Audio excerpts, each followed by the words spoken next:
¿cómo le va? Buen día.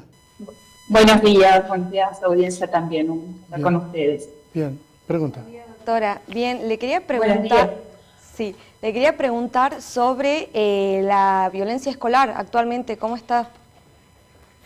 Es un tema que nos aflige mucho.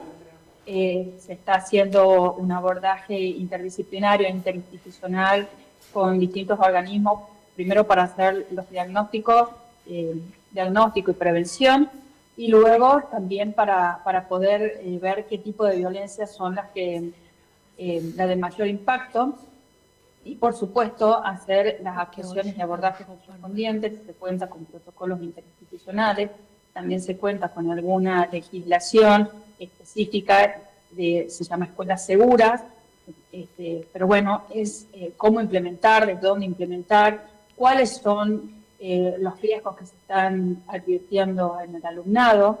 En esto tenemos que saber que la violencia puede ser entre pares, es decir, entre los mismos alumnos, ¿no? El bullying, la violencia en redes, todo lo que pasa dentro del aula, como una de las expresiones, sin perjuicio de ser la violencia física, perdón, otra, la violencia entre el alumno y el adulto, la violencia institucional, y también se tiene que prever y prevenir o hacer un abordaje adecuado para cuando la violencia se manifiesta en el alumno. Puede ser alguna circunstancia vivida o vivenciada en el de índole personal, porque hay situaciones perdón, de violencia en la familia, que eso se manifiesta en el aula. Así que, bueno, estamos trabajando con las distintas instituciones y a nivel provincial por eso, ¿no? Con todas las escuelas, no tanto de orden provincial, sino también aquellas que pertenecen a la universidad.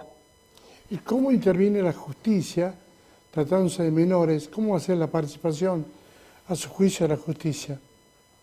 Hay protocolos para eso, hay organismos que hacen una detección de esas circunstancias, y a partir de ahí se trabaja con el Poder Ejecutivo en dispositivos específicos que hay. Cuando hablamos de la intervención de la justicia, no es tan solo en un orden sancionatorio, sino también preventivo. Se abordan estos casos. De hecho, en nuestro juzgado tuvimos violencia entre pares, violencia en el noviazgo, fíjese usted. Y esto también hay algunas manifestaciones en la escuela, o sea, adolescentes que inician una relación afectiva y hay algún tipo de desborde en el aula o en la institución, y esto se va trabajando con la institución. Hay acompañamientos, la justicia va haciendo también lo que se llama un proceso restaurativo de derechos, donde se involucra no tan solo a las personas menores de edad, sino también a la comunidad educativa, a la sociedad, a la pequeña sociedad de ellos, que es la familia, y por supuesto a los otros organismos profesionales con los que nos toque trabajar. Me refiero a los espacios terapéuticos personales, en donde se van haciendo articulaciones, porque el problema es un problema transversal, es una situación muy compleja, con lo cual no hay una respuesta ni única, ni exacta, ni es una receta mágica que se pueda aplicar.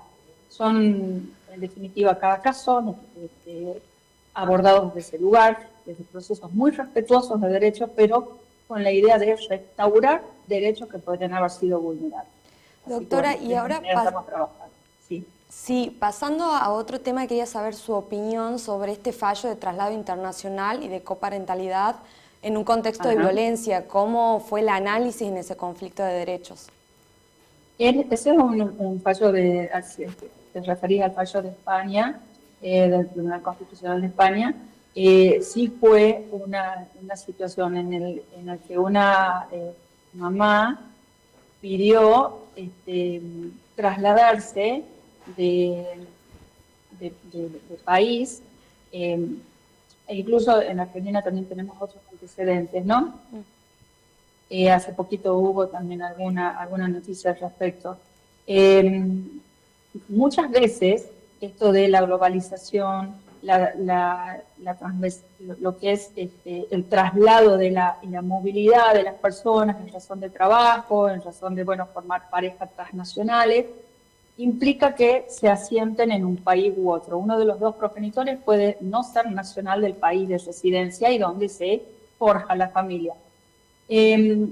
Cuando es así, y en este caso en particular, era una situación de una señora que había vivido situaciones de violencia extrema totalmente acreditadas, en donde su red de contención no era la del país donde estaba residiendo junto a sus hijos. Entonces él necesitaba volver a su país de origen, porque además aquí no tenía trabajo, no tenía familia, había atravesado situaciones de violencia de toda índole, entre ellas la económica. Entonces pide el regreso a su país. El juez lo ordena, el juez lo permite, también en vista de no generar mayores complicaciones y garantizar el derecho de este niño a mantener el contacto con su papá y a generar las mejores condiciones para que esa vinculación continúe. Esto es lo que nosotros llamamos también evitar estos traslados ilícitos, evitar que, sin perjuicio de un permiso que pueda firmar el otro progenitor por un tiempo determinado, luego se quede en el país donde elige, en este caso la madre, y no lo reintegre al país donde vivía con el padre, que también hay muchísimos reclamos a nivel internacional, y la Corte Interamericana de Derecho ya se ha pronunciado en un caso contra Paraguay de un argentino, de un señor argentino que vivió estas circunstancias, en que no volvió a ver a su hijo hasta que no tuvo la mayoría de edad. Entonces, volviendo un poco a tu pregunta, es evitar los traslados ilícitos y garantizar el derecho a crecer en paz y a mantener los vínculos con ambos progenitores de la manera más respetuosa y saludable posible. Doctora, este tema de la violencia escolar que se plantea hoy en la Argentina, ¿cómo ustedes están trabajando en esto? ¿Cómo se plantea cuando ya empiezan a intervenir los padres también con hechos de violencia? Es bastante complejo, por eso les decía hace un rato, no es tan solo en la escuela, la violencia en la escuela. Hay múltiples factores y los docentes también tienen determinadas circunstancias de vulnerabilidad, porque el abordaje que se tiene que hacer no está solo con el niño, sino con la familia. Y fíjese usted que puede ser incluso estas situaciones de crisis ante determinadas circunstancias que se diagnostican, se ponen límites en las aulas y son los padres los que luego van a reclamar a las instituciones. Eso puede ser por un lado, pero también existen otros donde la violencia es entre los padres o es intrafamiliar y el escenario de violencia o las escenas de violencia pueden producirse o reproducirse en el aula, ¿no? En el aula o en la institución. Circunstancias en donde hay medidas de restricción, entonces un padre va a querer, padre o madre no, a que esté con alguna medida cautelar o alguna intervención judicial, querer ver a sus hijos dentro de la institución educativa, y ahí se genera alguna situación bastante compleja, o en el mismo padre el que tiene alguna actitud desafortunada para las autoridades escolares. Bueno, todo ese diagnóstico es con el que se trabaja desde el inicio con la institución escolar, cuando hay situaciones ya judicializadas y se han puesto en conocimiento, según los protocolos y según los reglamentos que tenemos internos, se ha puesto en conocimiento de las defensorías de niñez o del juez que tiene que intervenir, o del mismo Poder Ejecutivo que también tiene sus intervenciones, y donde empieza a articular con el judicial, con el Poder Judicial, para hacer esta restauración de derechos.